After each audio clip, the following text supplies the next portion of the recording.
Hello friends, అందరూ బాగున్నారా? నేనైతే చాలా బాగున్నాను. మీరు కూడా బాగుండాలని ఆ భగవంతుని కోరుకుంటున్నాను. ఈరోజు అయితే మీకు కాకరకాయ వేపుడు చూపిస్తాను కొన్ని చిట్కాలతో పాటు. చూడండి, చేదు లేకుండా కాకరకాయ ఎలా చేస్తారో చూడండి. ఇలా సన్నగా చూడండి, రౌండ్గా కట్ చేసుకోవాలి కాకరకాయలని. చూడండి, నేనేం చెక్కు కూడా తీయలేదండి. చెక్కు కూడా మీరు తీసుకోవద్దండి. మామూలుగా అయితే కొంతమంది చక్కెర వేస్తారు. చక్కెర కూడా లేకుండా నేను ఎలా చేదు లేకుండా చేయాలో ఈరోజు వేపుడు మీకు చూపిస్తాను. అలాగే చేసుకోండి. దీనికి కావాల్సిన పదార్థాలు వచ్చేసి పప్పులు, వీటిని పుట్నాలని కూడా అంటారు. అలాగే కారం పొడి, వెల్లుల్లి, అలాగే ఉల్లిగడ్డలు. చూడండి, పెద్ద సైజువి 4 అలా కోసుకోండి. పెద్ద సైజు ఉల్లిగడ్డలు చూడండి, నేనైతే ఇలా లావుగా కోసాను. మీరు కూడా ఇలాగే కోసుకోండి. ఇవి ఉప్పు. ఇప్పుడు వచ్చేసి పప్పులు, కారం పొడి, వెల్లుల్లి, ఉప్పు, ఈ మూడింటిని మిక్సీ పట్టుకొని పెట్టుకోండి. మా దగ్గర పప్పులు లేవు, మేము తినము అంటే కనుక మీరు వెల్లుల్లి పొడి కూడా ఇందులో వేసుకోవచ్చు. నేనైతే పప్పుల పొడి వేస్తున్నాను. చూడండి, ఇప్పుడు కాకరకాయ వేపుడు అయితే ప్రాసెస్ చూపిస్తాను చూడండి. ఇలా గోళం పెట్టుకొని గోళంలో ఆయిల్ వేసుకొని, ఇదైతే ఆవాల నూనె. మామూలు నూనె అయితే ఇంకా ఎక్కువే పడుతుంది, ఇది కొద్దిగానే వేసాను. నా దగ్గర నేనైతే ఇప్పుడు కేజీ క్వాంటిటీ చేస్తున్నాను. కాకరకాయకి కొద్దిగా ఆయిల్ ఎక్కువే పడుతుంది కాబట్టి ఆయిల్ కొంచెం ఎక్కువనే వేసుకోండి. ఒకవేళ మరీ ఎక్కువ వేస్తే కనుక దాన్ని మళ్ళీ వేయించిన తర్వాత తీసి పక్కన పెట్టుకోవచ్చు.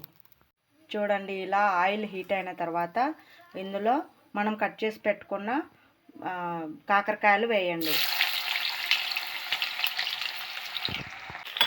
చూడండి, ఆయిల్లో వేసిన తర్వాత ఇలా వీటిని బాగా కలదిప్పుకోవాలి, మిక్స్ చేయాలి నూనెలో బాగా. కొద్దిసేపు నిదానంగా చేయండి, ఎందుకంటే ఇవి కాకరకాయలు కదండి, చాలామందికి భయం ఉంటుంది. చిన్నగా చేయండి.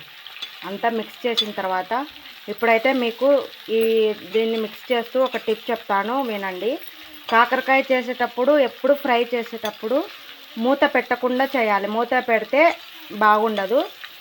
మూత పెట్టకుండా చేసుకోండి, ఫ్రై బాగా వస్తుంది. ఎంతసేపు అయినా పర్లేదండి, మూత మాత్రం పెట్టొద్దండి. మధ్య మధ్యలో ఇలా కలబెడుతూ ఉండాలండి. చూడండి, మంట ఆన్లో పెట్టుకోండి, బాగా ఫుల్ ఫ్లేమ్లో పెట్టుకోండి. సిమ్లో మీడియంలో పెట్టుకోవద్దండి, ఎందుకంటే మనం చేసేది ఫ్రై కాబట్టి. చూడండి, కాకరకాయ ఇలా రంగు మారిన తర్వాత అందులో మనం ముందుగా కట్ చేసుకున్న ఉల్లిగడ్డలు వేయాలి. చూడండి, ఇలా వేసి వీటిని బాగా మిక్స్ చేయాలి.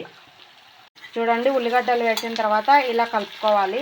కలుపుకున్న తర్వాత గుర్తుపెట్టుకోండి, వీటి మీద మూత పెట్టకూడదు, బాగా మగ్గనివ్వండి. అంత లోపల మనం ఏం చేద్దామంటే పప్పులు, పుట్నాలు, వీటిని ఏమంటారు, కారం పొడి, వెల్లుల్లి, ఉప్పు కలిపి మిక్సీ పట్టుకొని పొడి చేసుకుందాం. ఈ పొడి చూపిస్తాను, మిక్సీ చేసుకోండి, లేకపోతే దంచుకోండి.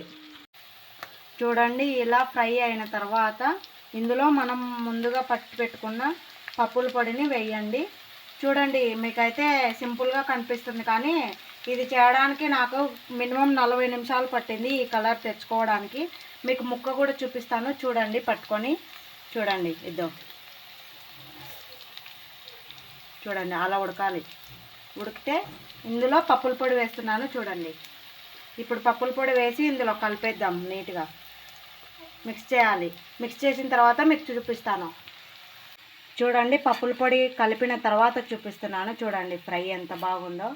ఇదైతే ఎండలైనా లేకపోతే చల్లగా ఉంటే కనుక వారం రోజులు నిల్వ ఉంటుంది. ఒకవేళ ఎండలైతే 4 డేస్ ఫ్రిడ్జ్ లేకపోయినా కూడా నిల్వ ఉంటుంది.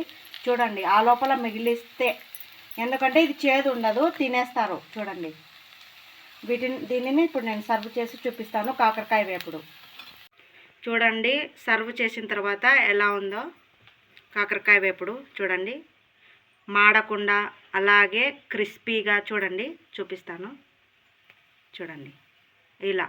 ఇలా చేసుకోండి. నేను వేసిన ఆయిల్ అయితే సరిపోయింది. ఇంకా కొన్ని టిప్స్ ఏంటంటే, ఈ కాకరకాయ వేపుడు పూర్తిగా అయ్యే వరకు మంటని ఆన్లోనే పెట్టుకోవాలి. సిమ్లో కానీ మీడియంలో కానీ పెట్టుకుంటే ఫ్రై కాకుండా అది కొద్దిగా మెత్తబడుతుంది. ఈ టిప్ మాత్రం ఫాలో అవ్వండి. చూడండి, కాకరకాయ వేపుడు ఇలా చేసుకోవాలి పప్పుల పొడి వేసి. మీరు ట్రై చేసి నాకు కామెంట్ చేయండి.